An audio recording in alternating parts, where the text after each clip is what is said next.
Okairi, welcome back to my channel, Made Between the Pages. My name is Taylor, and today we're going to be doing my October TBR.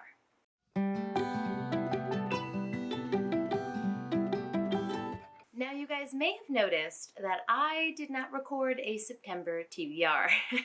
After I came back from the States, I was just kind of burnt out. Ironically, I did a lot of filming and editing before I left so you guys would have content while I was away in the States, but then that burnt me out for when I returned. So I didn't really feel up for filming a September TBR, but I'm very happy to say that I'm feeling back in the swing of things, and I'm excited to be filming this October one.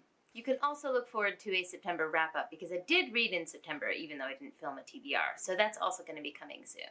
Now for this month, I have some pretty high hopes, but as I always say pretty much every TBR, these are all full of books that I want to get to, and there's actually quite a few that I've started that I am determined to continue. You know, and once fall hits, it feels so much more ready, if you know what I'm saying. Like, a lot of people say they're inspired to read in the summer, but for me, it's all about the fall. This is when I'm inspired to sit down with a cup of tea and read a book. I do have a couple spooky, more fall-themed books in here, but a lot of these are just ones that I really want to get to. This first one is actually going to be a buddy read, or another attempted buddy read, between me and Sophia over on Fantasy Book Addict. If you don't follow her, please go subscribe to her channel. I have her link down below, and she was also a guest on the most recent episode of Page Chewing this past weekend, so I highly encourage you to go check her out. But the two of us always say we're gonna buddy read books together, and then both of us fail miserably at it. I think anyone who's kind of engaged with buddy reads knows how that goes, but we are going to attempt it again because both of us love this series, and we're the only people we know that love it as much as we do. And the third book finally came out, which is Locklands. This is the third book in, oh my gosh, what is the name of this series? I always forget the name. It's not the Foundry Side series. Oh my god, it's on the tip of my tongue. The Founders Trilogy. That's it. I think it's called the Founders Trilogy anyway. We love this series, even though it doesn't sound like it. We adore this series. The first one is Foundry Side, and the second one is Shorefall. You can see them behind me here. And the third book finally came out, I believe, in August this year, and I cannot wait to finally read this. I think she has it from the library, though, and we're trying to read this within 2 weeks, so we'll see if this actually comes to fruition.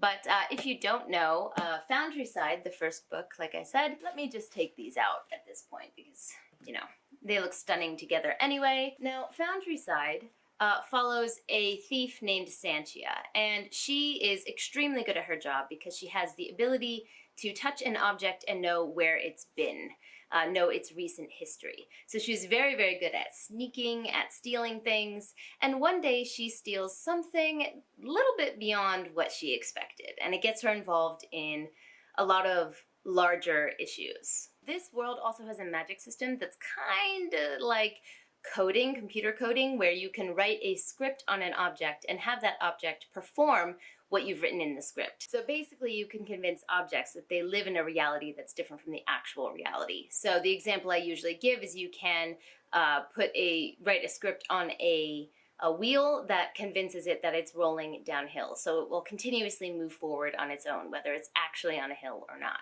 So this first book has very much found family vibes. It's fantastic. The humor in here is amazing. There's also like an sentient object that isn't usually sentient, which I'm a huge fan of. Like, if you like the vibes of the spaceship in Brandon Sanderson's Skyward, it's got those vibes to it. Very, very funny. And then the second one really expands upon what this kind of magic system can mean for the world and creation. And it's fascinating. More theme-based, this one. So I'm really excited to see what Robert Jackson Bennet does with the third one. The next book is one that I have finally started on my channel, which is The Helm of Midnight by Marina Lostetter. This was one that I started before my trip to the States, and then when I came back, not only was I kind of in a slump for content, but I was also kind of in a reading slump, so I wasn't able to continue with this one in September. But I definitely plan to in October. It's got the spooky vibes. I think I said in my previous update I'm about 20-25% in, and it's way more detailed and complicated than I would have thought, in a good way. So I am excited to dive back into this one, again with like the spooky dark vibes. I think it's really gonna match fall. If you've watched any of my videos, you can probably say verbatim what this book is about because I've described it so many times. But here we go in case you're new to the channel. So basically, the spirit of a serial killer is imbued in the Helm, like an old Helm, and it's trapped there. But one day, due to some circumstances, that spirit gets out. And we follow a bunch of characters as they are tasked with trying to get it back where it belongs, in its prison. The magic system and the way these kinds of like charms work to imprison different souls seems really interesting, and like I said before, I can't wait to keep going with this one. The next one is one that you haven't seen in TBRs for a while because it's just been assumed that I've been reading it this whole year. I had a classics challenge at the beginning of this year that has just fallen apart completely, but I still do want to read this book specifically, and that is Moby Dick. You can see that I've read the first portion of it. I was on target with this book for about 2 months, and then I fell off of it. But if you've watched any of my previous discussions about it, I was enjoying this much more than I expected to.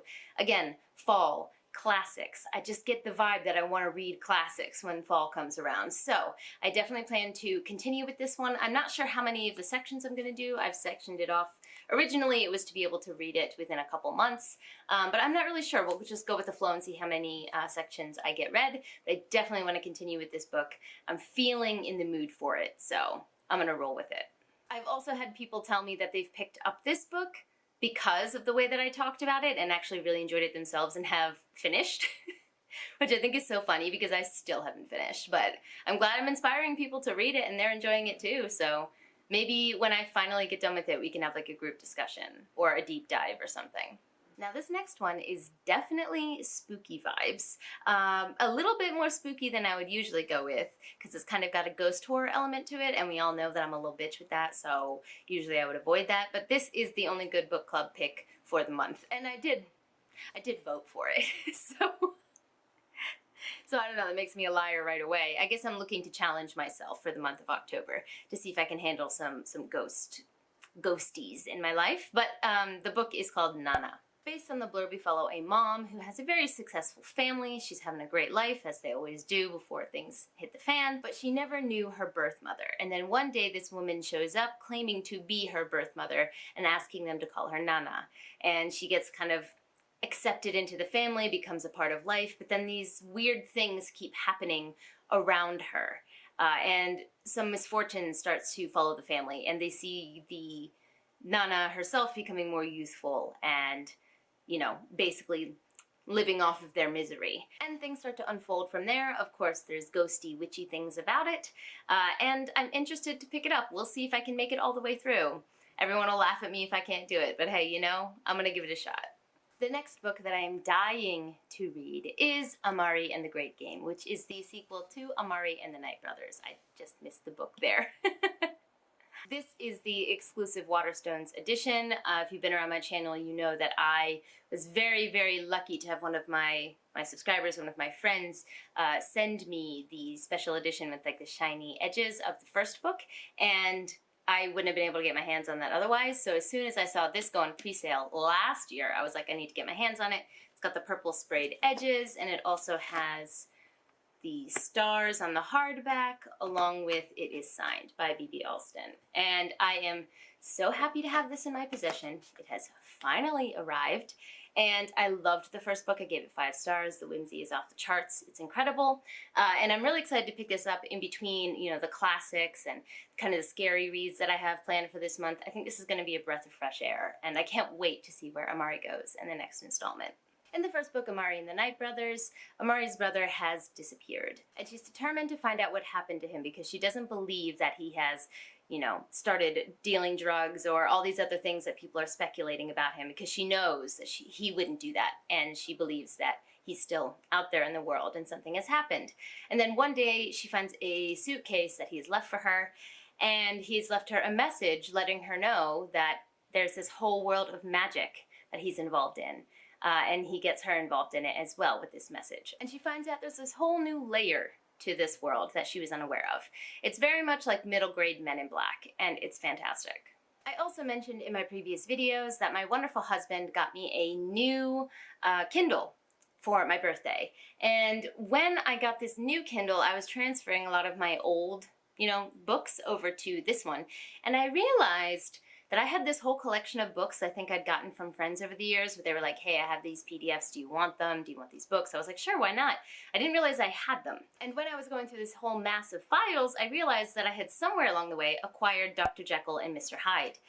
And that's a book that I've always wanted to read, a classic that's a bit shorter, and I've always been really intrigued by it. So now that I know that I have it in my collection, it's October, I'm in a classics mood, I've decided I'm going to pick that one up this month as well. I have 2 more books on my Kindle that I want to pick up this month. The first one being In the Shadow of Ruin. This is one that I've had my eye on for a really long time. It is an African-based fantasy, and according to the blurb, we have 2 half-brothers basically fighting for the throne. One who has like the rights to it, seems to be the rightful heir, and is in the place of power when the story begins. And then the half-brother who has been in exile and comes back to claim the throne as his and challenges his brother. The blurb also talks about both of the brothers delving into dark magic in order to, keep the throne, and that's also something I'm very interested in, so hoping I can get to this one this month as well. And the last one from my Kindle is A Touch of Light by Thiago Abdalla. A Touch of Light is one that I've already read the prequel to, which was A Prelude to Ashes, and I adored it. I don't know too much about the focus of this book, as the prequel novella focuses on just a couple characters, but the cover looks very fall themed. I've been wanting to get to it for a couple months now, and it has giant griffins, so what more could you ask for? And finally, for this last book, we are picking up again with my physical TBR jar. Haven't finished all the previous backlog ones, but let's just see what I get this month. So I'm gonna pick one here. It looks like my new physical read for this month is, you're kidding me, Amari and the Great Game by B.B. Alston. Look at that, I already put that on my TBR. Well, considering I'm just getting back into the swing of things, I think that life has just given me an easy ball here and I'm gonna take it. So I'm gonna count this as my pull for this month. Usually I do too, but as I just said, I'm just starting to get back into the swing of things, so we'll leave it at 1 for this month. But that concludes my October TBR. Let me know in the comments down below what you're gonna read for spooky season. Are you embracing the spookiness? Are you going more fall vibes? Do you not care at all and you're just gonna read what you wanna read? Would love to chat with you guys in the comments down below. Don't forget to like, subscribe, and click that bell. I'd love to have you as part of this community, and I appreciate it. But for now, I'm gonna head out. Jane!